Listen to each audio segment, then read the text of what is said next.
All right, it is 5 past. I think with respect of time of every one of you who has joined us, I want to say a very warm welcome to the Rise and Learn HR community of practice. Today we are very honored. We do not only just have HR folk in the room, but we also are joined by several CEOs and business heads from different organizations. Chris, I must tell you, you have attracted quite an audience. They've joined very much on time. Looking forward to this very interesting topic that we'll be sharing. For those of you that are new with us, the Rise and Learn HR community is really a group of professionals that come together to learn, interact with fellow professionals, and we also like to learn from the business. We like to learn best practices from the industry, and therefore we do this every Friday, every 2 weeks. We welcome anybody who would like to share with us on a topic of interest. It is an open community, and we also continue the conversations on our online platform. The link for joining will be shared with you later for those HR professionals who would like to join us and continue interacting on this topic after the session. So without further ado, ladies and gentlemen, I would like to introduce our speaker of the day, Mr. Chris Harrison of the brand Inside. I met Chris, I think, some 3 months ago, and we were having a conversation around coaching because we are all coaches. He works with leaders in various organizations within his business. That is really how we connected, and I got to learn about the work that he's doing at Brand Inside, working with organizations on culture change management and really supporting leaders to transform organizations. The Brand Inside is one of the leading organizations in change culture management in Africa. And we are honored to have Chris today, who will be sharing more of what his organization is doing, and really for us to learn how we can leverage on some of the solutions. And really, I believe today there's also a case study that he's going to be sharing with us. It's always nice when you hear from the person himself, and I'd like for Chris to introduce, to say a bit more about himself as part of the introduction before we can move on. Once again, welcome and thank you so much for joining us today. Chris, over to you. Thank you very much, Emily. Let me just do a check. Emily, you can hear what I'm saying and you can see what I'm seeing, I hope. Yes, Chris. Can hear you. Excellent. Yeah. That's a great start. Well, thank you everybody for joining me. Nice to see so many faces. Nice to see so many friends and clients in the audience. Thank you for your support. I don't differentiate between friend and client. You're all friends. And thank you for your support today. So today, I'm going to take a little bit of your time to talk about the value of culture, and particularly actually the financial value of culture, because I think very often we struggle to realize the true value of culture, and very often in our organizations, it's a nice to have rather than a must have. And I want to share with you today a case study that gives you some indication of why it would be a great thing to have a really excellent internal, what that could comprise. So I think I should begin my introduction by saying that I am not a human resources. I'm actually a marketer by training and experience, and I have spent pretty much my entire working life building brands on the continent of Africa. And I would describe that activity as the business of making promises to customers. But today I'm going to talk to you about changing the culture of one organization in particular in a way that enabled it to keep the promises that it makes to customers. And in doing so, turned itself into a very attractive target for a corporate acquisition.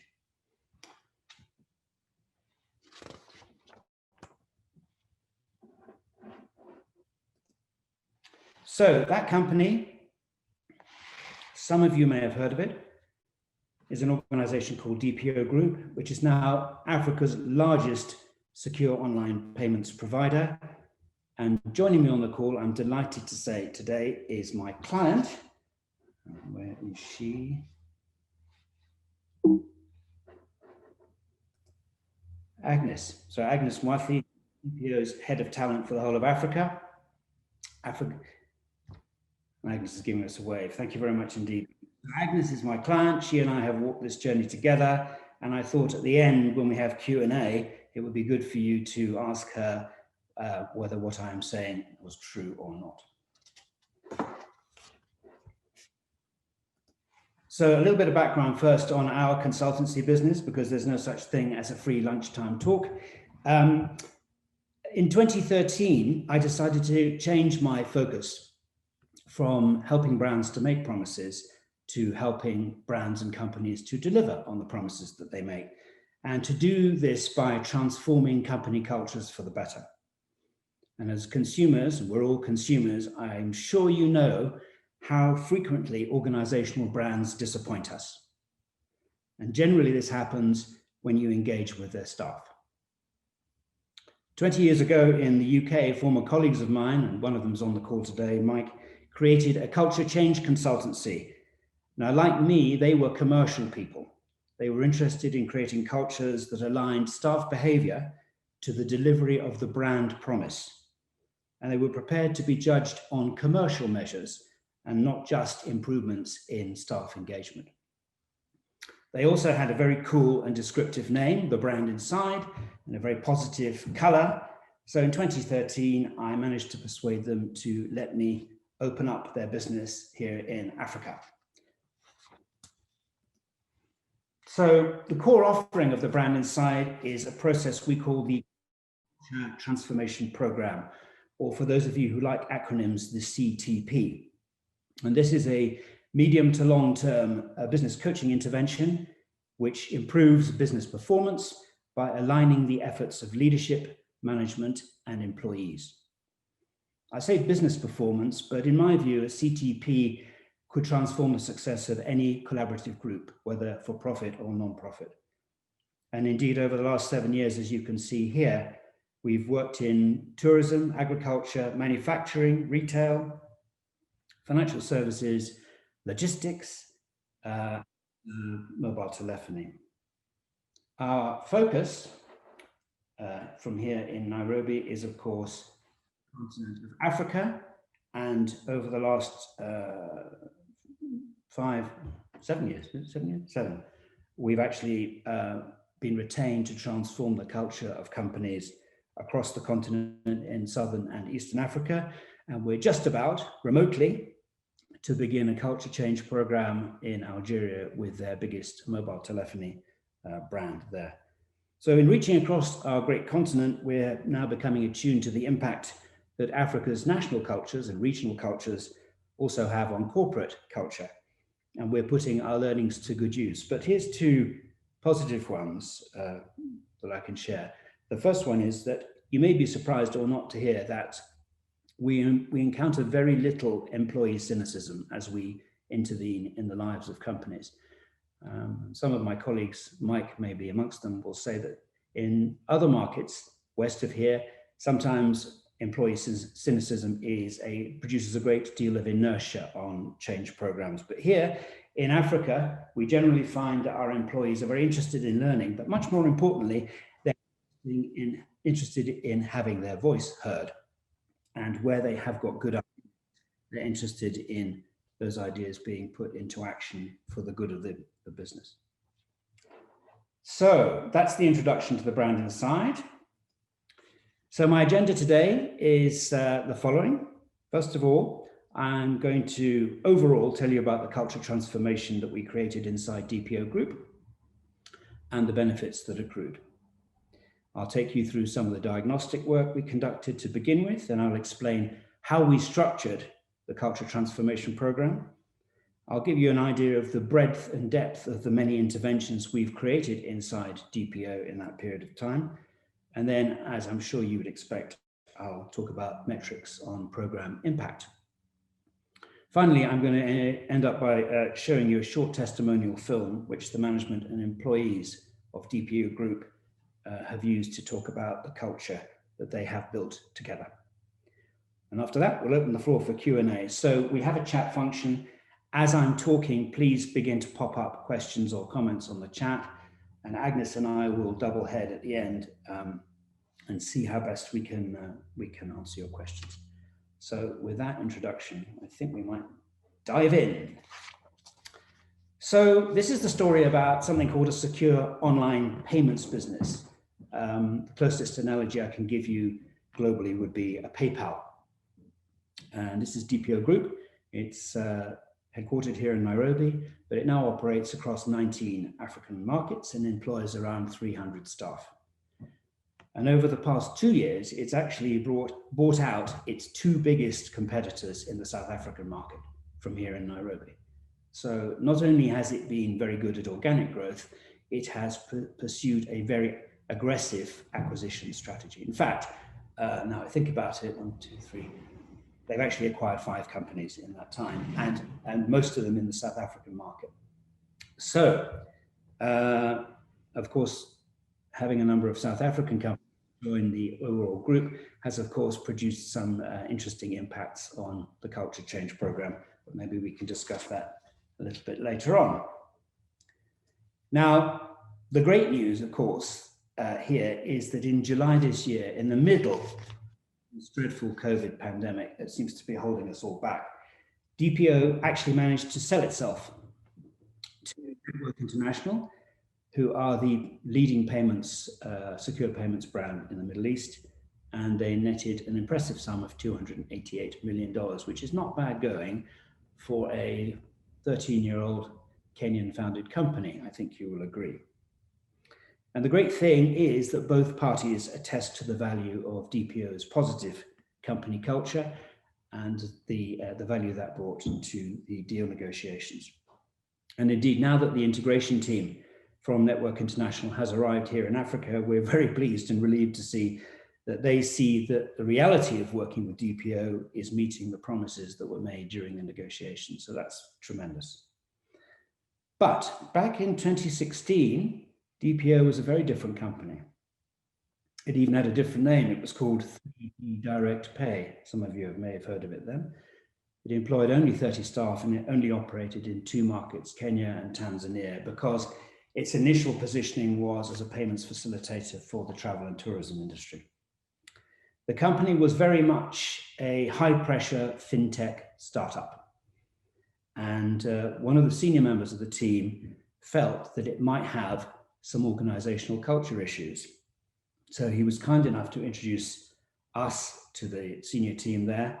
And after long discussion, we were eventually permitted to go in and conduct some diagnostics. Now, this is the founder MD of DPO, Aaron Feinstein, and he was initially reluctant to allow a culture change consultancy into his business. But one thing he did concede was that it was around the 10-year mark, and he thought it would be a very good idea to check at this important juncture, and 10 years is an important juncture in corporate life, whether his staff actually understood how the business was doing and where it was going.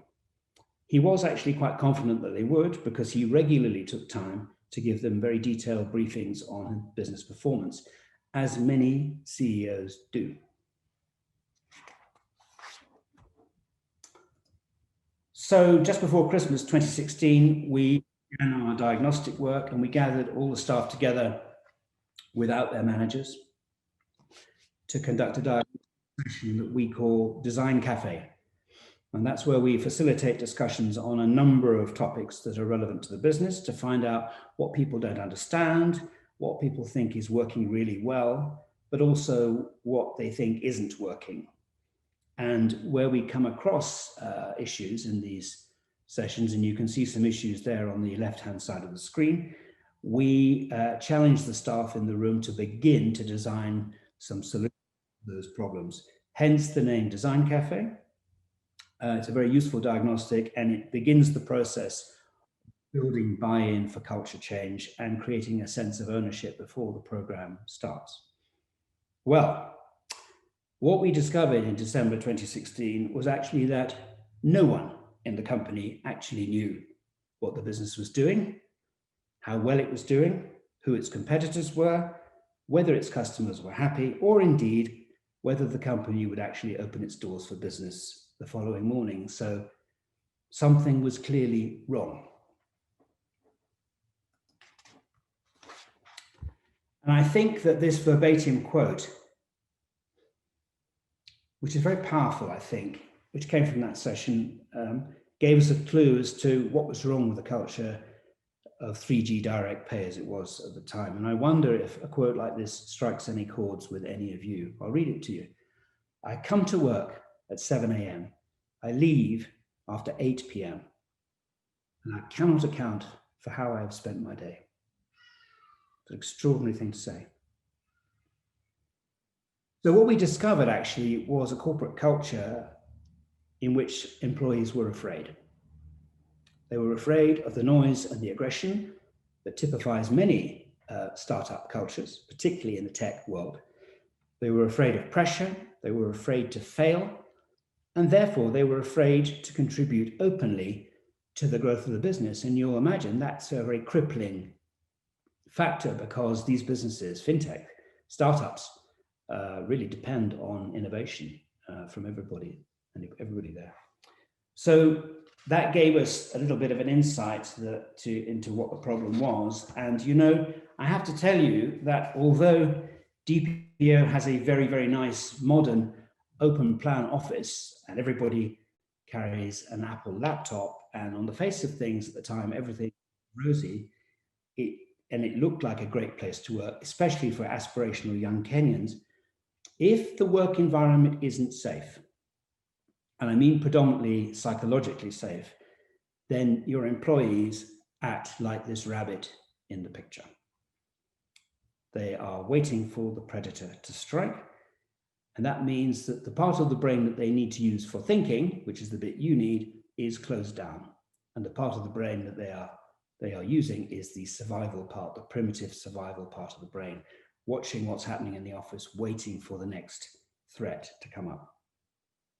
So to be honest with you, it wasn't really surprising that the DPO staff were not listening to their CEO's regular, detailed and thorough business briefings. It's simple. They were sitting in the meetings and they were worrying about other things. So that's quite a salient lesson for all of us. But the Design Cafe yielded many, many, many, many more insights. In fact, 36 close typed A4 pages of insights, to be exact. And that is what won us permission to design a culture transformation program and gave us an initial agenda to tackle. So the Brand Inside's approach to culture transformation is that we get you to do it. And the way we do that is we create a structure inside your company that runs across the organization and from bottom to top. And we use that to build lateral strength and to break down the silos, which you all know exist in any business of any duration. So this is what our organization looks like. It looks very simple. It is very simple because all the great things in life are simple. So at the top, we appoint a patron, someone to champion the program, someone with enough authority to do that, but ideally not the poor, busy CEO who has plenty of other things to do. Reporting to that person, we create a steering group, normally a group of senior managers, again, from across the business, some of whom may not be used to working together, certainly not on wide-ranging projects. And this group is the group that we coach to set objectives and timelines for the next level to carry out tasks. And that level, which you can see there, change teams, is also cross-disciplinary. And they are created on a case-by-case, depends on the challenges we're facing in the business, but very often, I have to tell you that we often have to create a team to look at customer experience. We always have to create a team that looks at culture and communication. And we have other areas like innovation and operational efficiency, but it is entirely up to the team to decide where they would like to focus. And below that, we create a very, very important level, and that is the low-level change champions. These are junior staff. I mean, they have to be junior staff who are leaning forward into the business and are willing to contribute, but these are people who are given very low-level change tasks and the chance to be recognized for making small changes in the business. And what happens with change champions is that they then become our alternative to the company grapevine. They become a place where the change initiatives are explained at a peer group level, and also where feedback can come back up into the program. And I will tell you this, because there's a lot of talk about millennials, isn't there? And I have to tell you that the millennial generation has completely transformed the contribution of this level in our change programs, because, as you probably, millennials are looking for the opportunity to make a contribution and to be recognized for that contribution. So this is the structure we create, and then we, the Brand Inside, work inside the structure to coach managers and staff to create the change that they need. And while they carry out change tasks that are of help to the business, what they're actually doing is they're learning new behaviors. And that's what culture change is all about. It's about changing the way we do things around here. And where we then interlink with HR and talent, which is Agnes will tell you, is we very much work closely with talent to take the very best of the new behaviors and to try and find a way of consolidating them and keeping them rolling inside the company through policies and training and so on.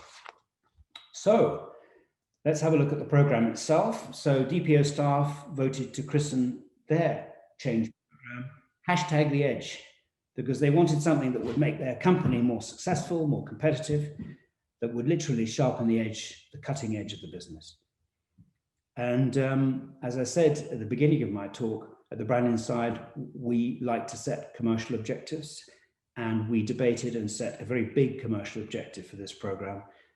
And then we presented it to the CEO for his approval. And that was to increase, through our actions and through our behavior change, to increase the percentage of customers that were actively transacting on the DPO online payment space.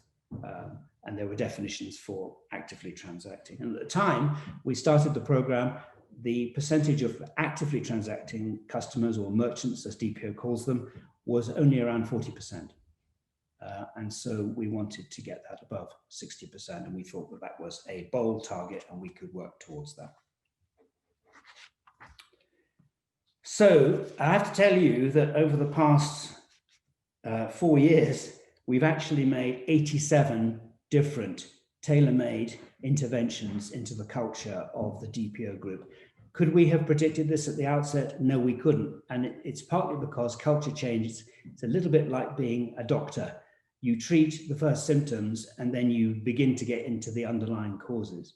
But then also the patient changes because business circumstances change, companies expand, new products are launched, and so on. So I think we never set out to create 87 tailor-made interventions, but that is what we have done.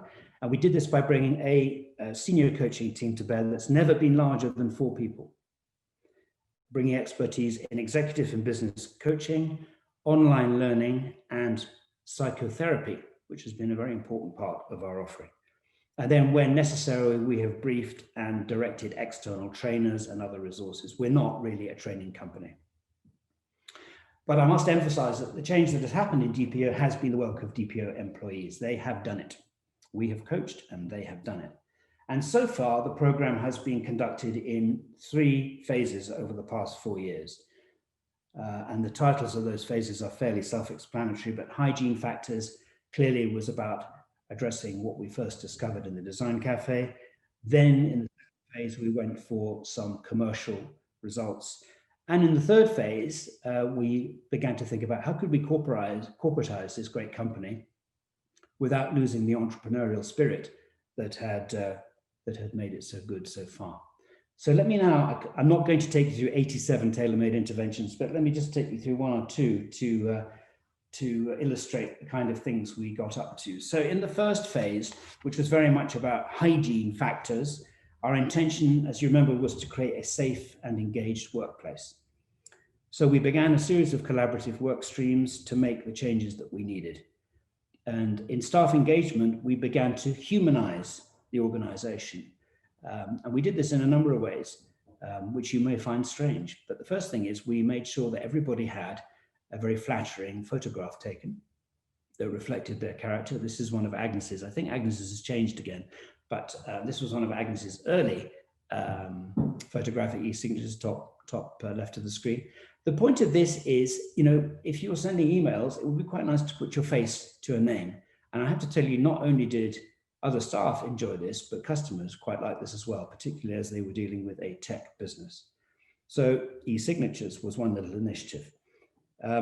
We had a job swap program called In My Shoes, where we encouraged people to swap jobs for a day, but also to critique the person's job that they were swapping with and give some suggestions both to them and their immediate superior for how that job could perhaps be made easier or improved.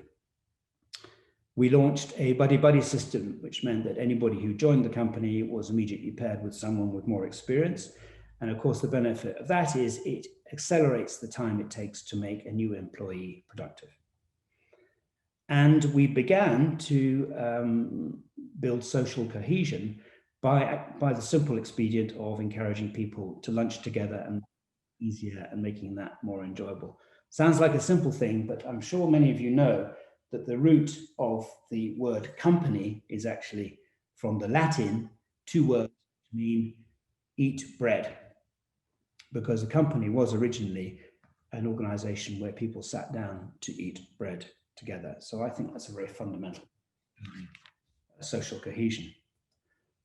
We also worked to create fairer HR policies. We adjusted shift patterns. We looked at overtime and time in lieu. We began the process of collaboration on a code of employee conduct. And this was not something that was the purview of the HR department. This was a collaborative exercise. And we developed relevant guidelines on a number of issues, including working relationships and appropriate behavior. Again, remember, this first phase was all about making the workplace safe. We even put a junior team together to test their creativity, and they created and ran and run to this day a very, very stylish monthly newsletter. As you can see, it's changed a little bit over the years. It's now a 32-page PDF document that goes out on time every month. And any of you that's been charged with creating a company newsletter will know how difficult it is to get one page out every month. In 30 years of work, I have to tell you that this is the only staff newsletter that I have wanted to read from cover to cover, let alone read. And so, and have a look at the name there, DPO Faces. Again, this is all aligned to making the human dimension in the company much more important.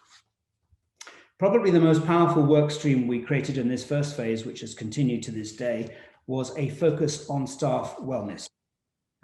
This is emotional and physical wellness, and our interventions ran from the top to the bottom of the company, from cognitive therapy to help the CEO adjust, and I think Agnes will confirm that the CEO is the most changed person in this company over the last 4 years, to psychotherapy support for staff in distress, to psychological assessments for people who might otherwise be put on a performance improvement program, and also generally to open up the discussion with activities around diet, exercise, sleep, and all the other factors that mitigate the impact of stress and anxiety caused by work. And ladies and gentlemen, we are all surrounded by this wherever we work, and Africa is absolutely no different to anywhere else in the world. Now, in the second phase, which you may remember we called breakthrough, this was intended to create a commercial breakthrough, because we don't culture change just for the employees, we actually culture change to benefit customers and therefore to benefit the enterprise. So we directed our new levels of employee energy towards making things better for customers. So we added work streams on designing new customer experiences, on improving sales techniques, and indeed on marketing. And we began by mapping out customer journeys to identify the pain points that we needed to address in evolving the customer experience. And then staff were asked to design creative solutions to that. At the time, DPO had very little in the way of formal marketing capabilities, so we actually used the communications change team, who were not marketers, to set the direction, and we coached them to brief, engage, and manage expert external resources in market research, public relations, and indeed digital advertising. So while the talent team at DPO began to look to recruit a capable marketing department, it was actually their non-marketing colleagues who were able to create the initial momentum that the business needed. And now that professional marketers are on board, they work under the watchful eye of their non-marketing colleagues who still have a say in the company's messaging. During the breakthrough phase, Agnes arrived and began to build her team. And her team is called the talent team, as opposed to the human resource management team. And I think there's a reason for that. And over time, they began to make a very significant impact into this very fast growing organization. And one of the first things that Agnes and I did together was we created an online training academy specific to the business.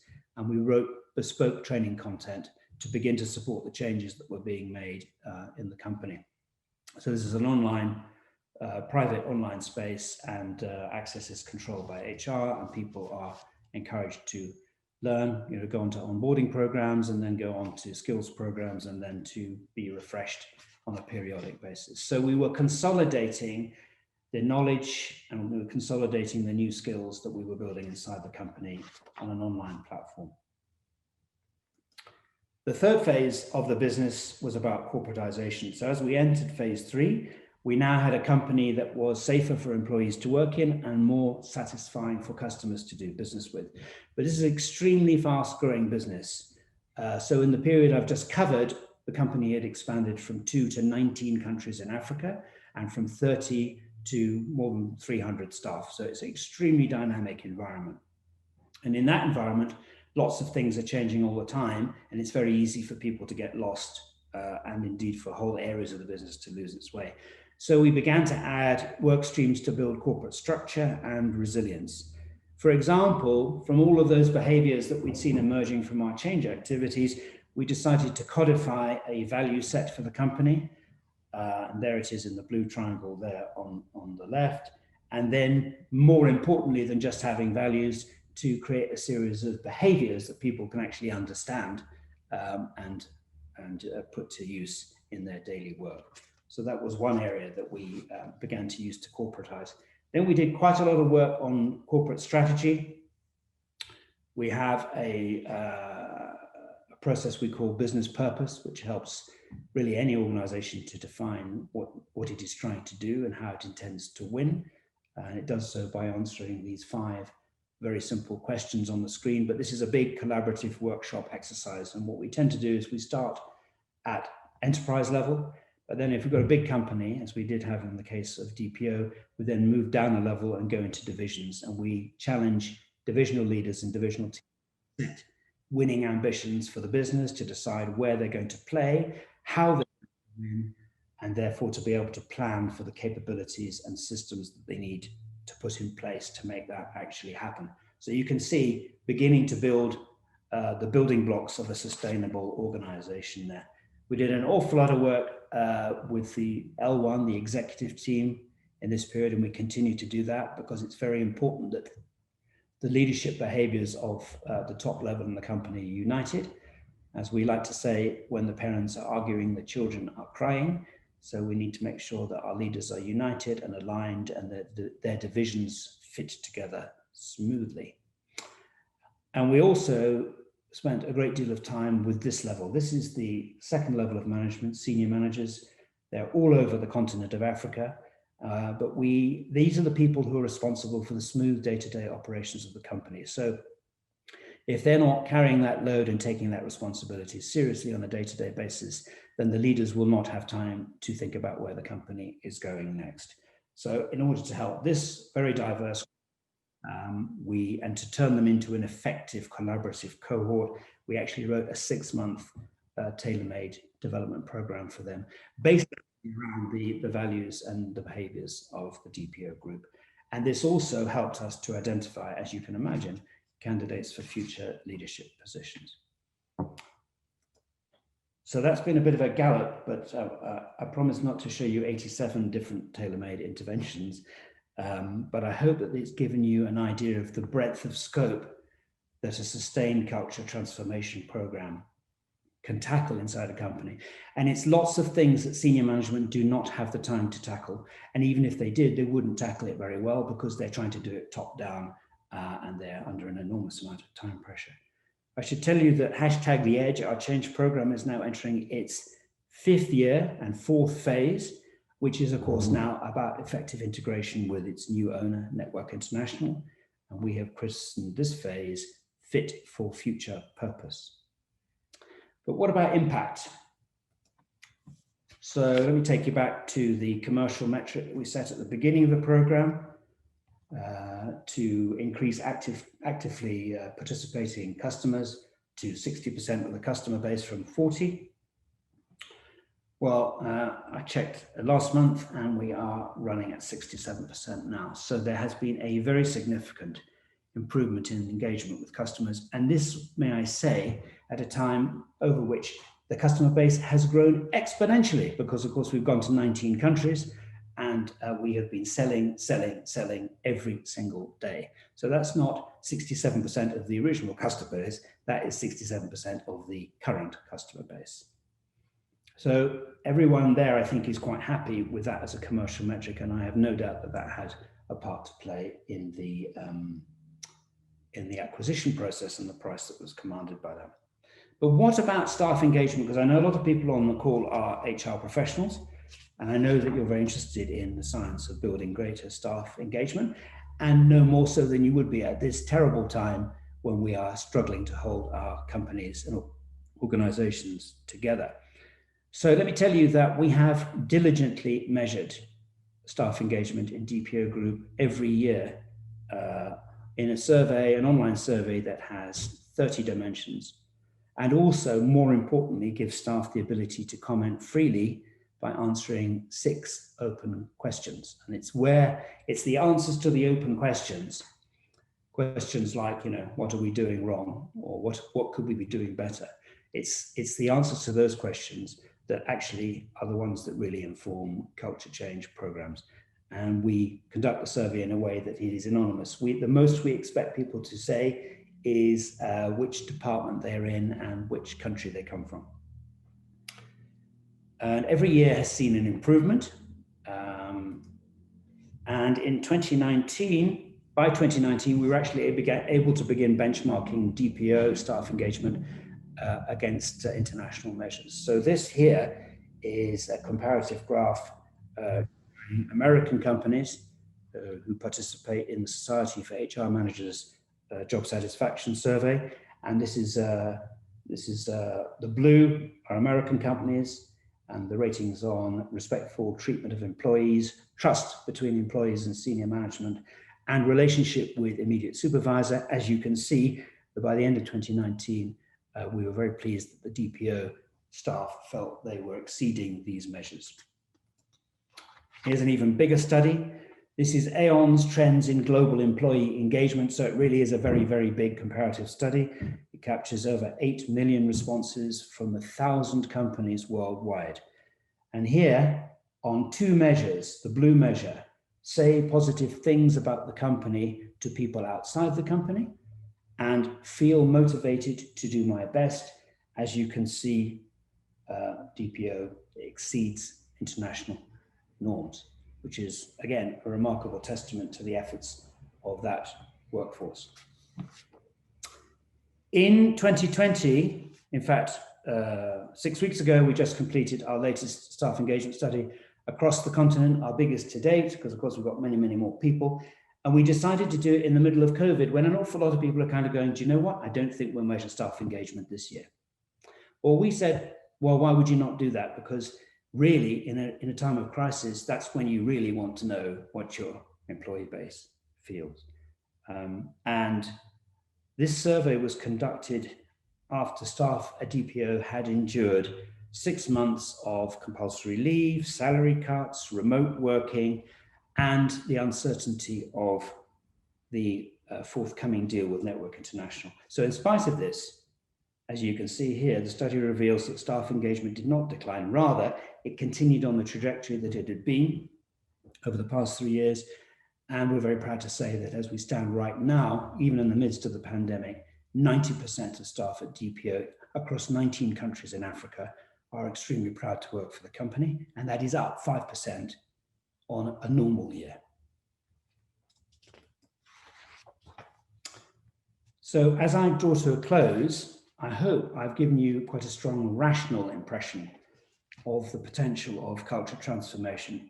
But to complete the picture, you really need to feel the emotional dimension, because I think the major impact of this program has been to balance the enormous IQ of a successful fintech company with a complementary level of EQ.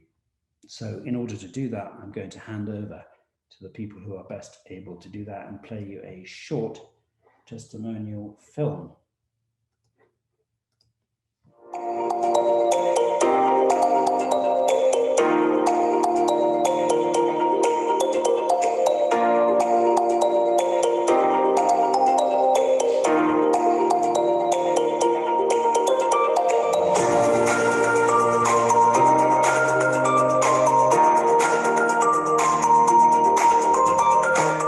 Having bought a few companies over the last 4 years, I can tell you that culture is one of the most critical factors. Building a great company culture requires a firm commitment from leadership and willing participation from managers and staff. At DPO Group, the brand inside was fortunate to enjoy both. This enabled us to coach change rather than impose it, and we did so in 3 steps. First, we coached a change in the atmosphere of the workplace.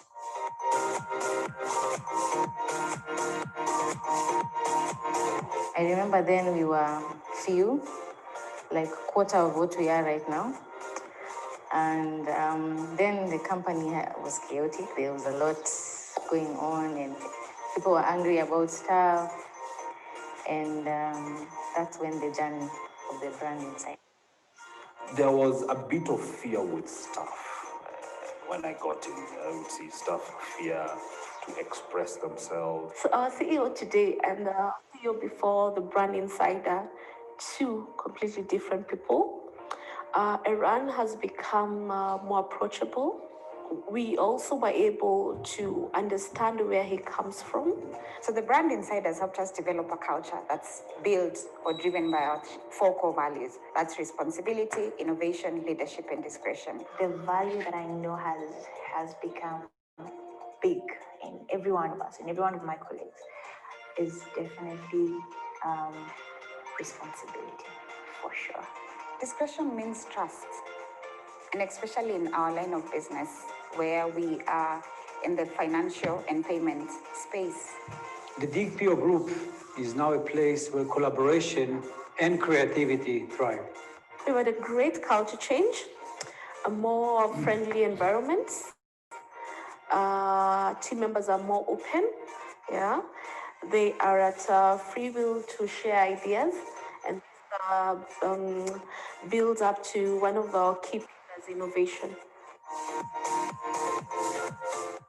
Having made DPO Group a safer place to work, we went on to improve the structure and sustainability of the enterprise. The brand inside was part of the process to transform the DPO Group to become a global corporate. Our change program, named #TheEdge, challenged the leadership team to agree and articulate a clear business purpose for the DPO Group. Then we cascaded that process to each of the company's 12 divisions, so that we could align the efforts and behaviors of every employee. That time it was about 30 people and everyone pulling in different directions. So you brought the energy that we needed to pull in one direction. We are one company with one goal. What I've seen is we've gone from disarray to clarity. And that's both divisionally, and I'm the head of sales and I run a huge division. I've seen it divisionally and I've seen it personally. When I look at the division that I head, marketing, I'd say that sense of purpose. You know, knowing that, okay, what are we here to do? If you understand what your role is, if you understand what your purpose is, then you are likely to work better, to put your 100%, if not more.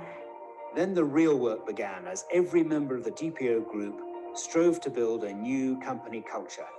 A culture where people prefer to work together, not apart, to talk openly, to turn the best ideas into reality, and to measure progress in terms of benefit to the customer. People are collaborating more.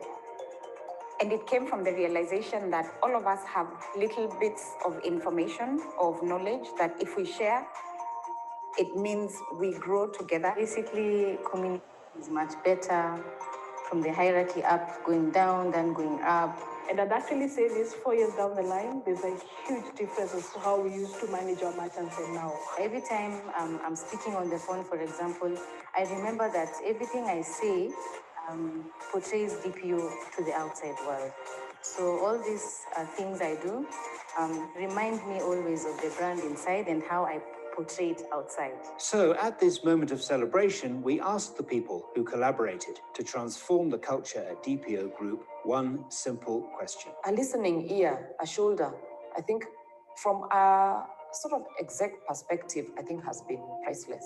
The brand inside has helped us build work-life balance. We are an African company with the same levels of employee engagement as global benchmarked companies. But the kind of impact brand inside brings to companies, I think is something every company needs to consider. If I was to ever leave DPO and move to a different company where the culture is wanting, I would definitely recommend the brand inside. The brand inside speaks and focuses on the company culture. It's essential for any business success. I highly recommend you to spend some quality time with the brand inside.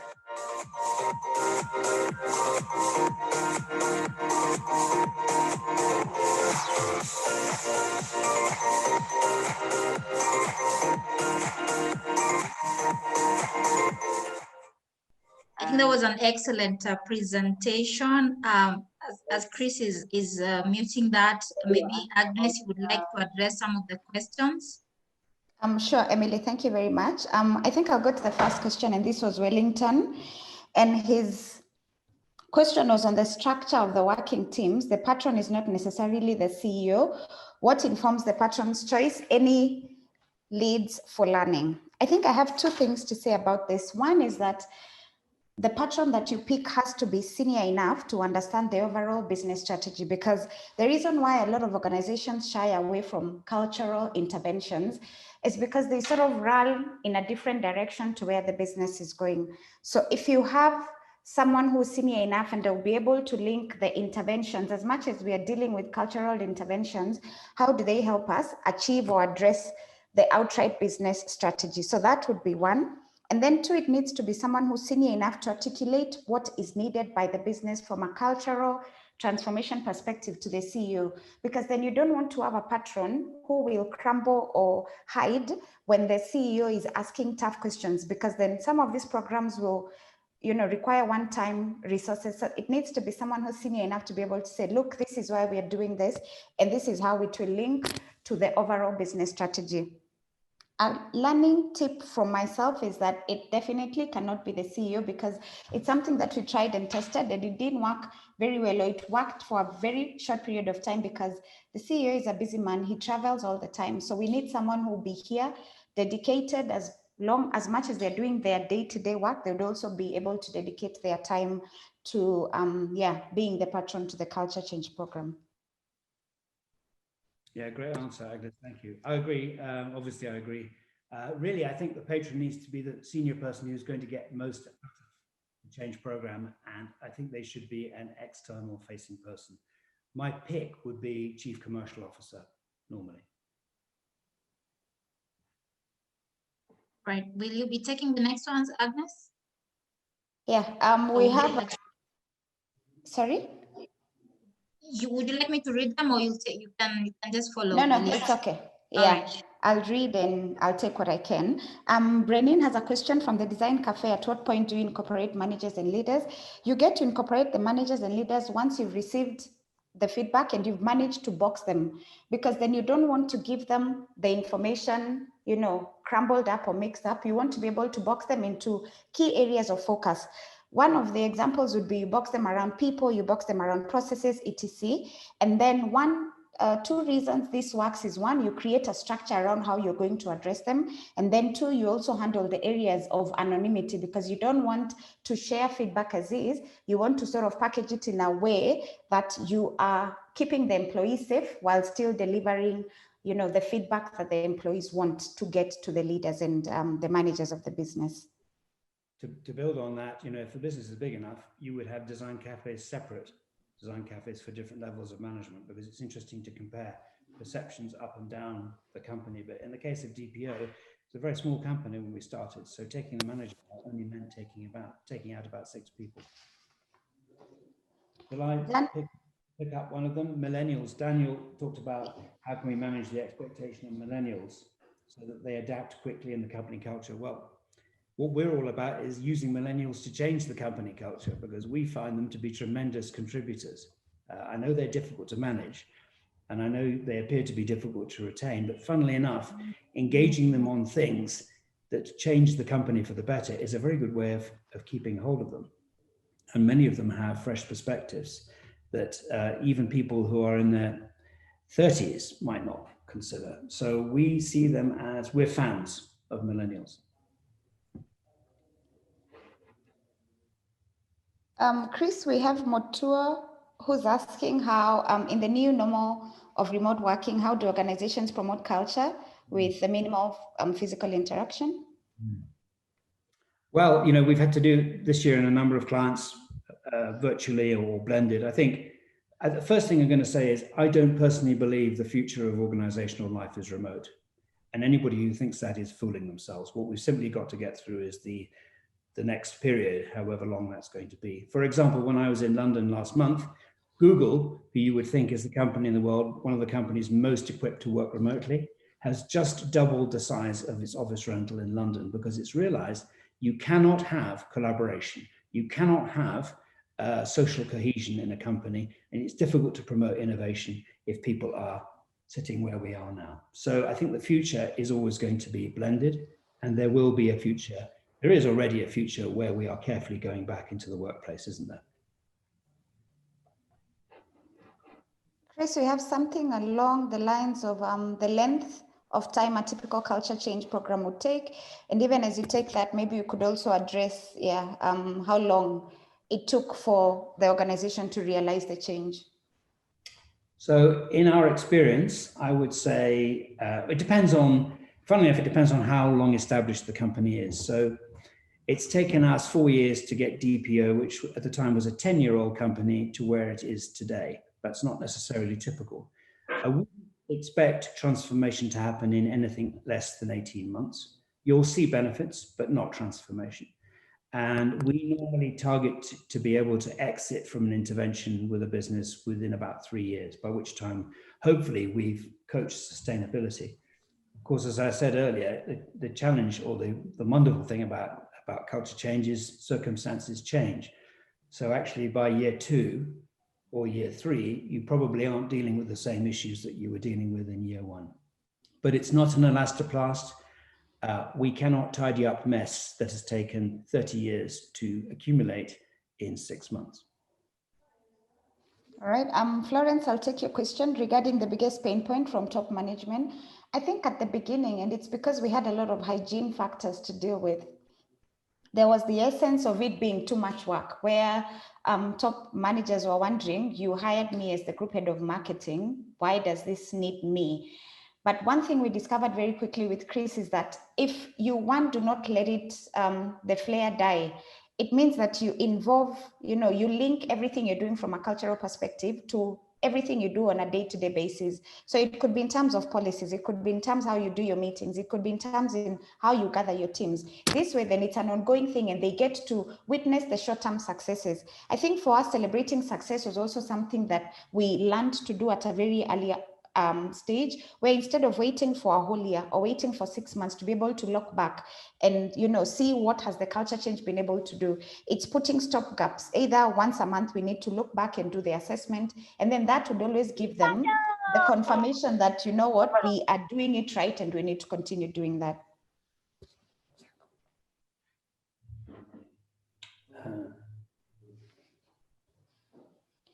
Chris, we have, Brennan has a question about the ENPS score for DPO. The Net Promoter Score is fabulous, and we should measure it. I cannot disclose the Net Promoter Score, but I will tell you that when we do staff engagement, what we also like to do is to then line that up against what we're getting in NPS. So yeah, good point. Good point. Ideally, what you want is the two to be equal, or the Net Promoter Score. propensity for customers to recommend you to other customers, you want that to be higher. You want to see the two things climbing together. We have a final question from Brerin, who, how have we measured the impact of success on the culture change to the company's bottom line? I mean, other than the ongoing acquisition by NI. It's in the business results, which I'm not prepared to disclose or not allowed to disclose. But you know, the reality is, this is a very fast-growing organization run by some very tough people. If they weren't seeing results on an annual basis that were improved, then we would not have been in the business for 4 years and still in it. I do have a question. I saw on the stats on the engagement, they incrementally went up with the exception of comp and ben. Interestingly, I know compensation and benefits dropped. I don't know whether that was in 2020. Was it because of the pandemic or was it strategic? I would have expected it to be the opposite given the success of the organization. No, you know, I mean, you know, staff engagement studies, you'd be lucky to get an employee base who say, yeah, we're totally happy with our remuneration and benefits. Thank you very much indeed. In fact, would you like some money back? I think in the case you highlight, Emily, I think it was 2020, and I think it's really more because the sample size had doubled. So we had a much, much more diverse audience talking to us, and all at different stages of belonging to the group, and perhaps, you know, some harmonization of levels of remuneration and stuff hadn't yet taken place. So I think it's more that. But, you know, I think if you could get to a place where you are at more than 50% of the staff are prepared to say they're comfortable with the level of benefits and remuneration comparative to other employees, I think you're in a good place. And if you can do better than that, you're in a very good place. Thank you. So, I don't know if you have there are any other questions, but I think my comment is really to say this is one of the best sessions we have had so far this year. Extremely engaging. You can see you still have almost 50 people to the last minute. Thank you so much. I think what we lack a lot of times is case studies, real time, and we don't like to read a lot of those from the West. We also want to hear our own local Kenyan stories. So thank you so much, Agnes, for all the work you've done together with your team, and really for the privilege of sharing with us this. We don't get it very often. I believe there will be more opportunities, you know, to share with us. And yeah, thank you for showing your face. I think it would be nice for everybody to see that. Yeah, so I don't know if you have any final comments from your end. No, thank you very much for having us. And Chris, thank you for the 4 years. I mean, from here it's upwards. There's still so much that we need to do. And now that, you know, 2021 is here, we can't wait to see what we'll be able to do for the team. So thank you everyone for listening. Thank you for having us. And like Emily said, we look forward to joining you in your, you know, future sessions as well. And I'd like to give my thanks and just leave you with a parting thought is this, that I'd like you to reflect on the idea that your organizational culture should actually be the best demonstration of your company's brand, of what your company is promising to the market. Remember, that's going to be felt by customers. And that if you do that, then I promise you significant commercial benefits, and not just benefits in terms of employee retention and loyalty, will accrue to you. Put culture higher on your agenda. Thank you. Thanks again, Chris, and everyone else. I have been your host, Emily Kamunde Osoro, a leadership coach, HR professional, among many of us. Chris has been very generous, and I think we'll be sharing the recording of today's session, and we will also be sharing his contacts should you want to engage with them, or even Agnes. Let's connect with each other on LinkedIn and continue the conversation. Please unmute yourself, say goodbye, say hello, whatever you want. Enjoy your day. Thank you. Thanks, everyone. Thank you very much. Thank you. Bye. Goodbye and hello. Thank you. Thank you.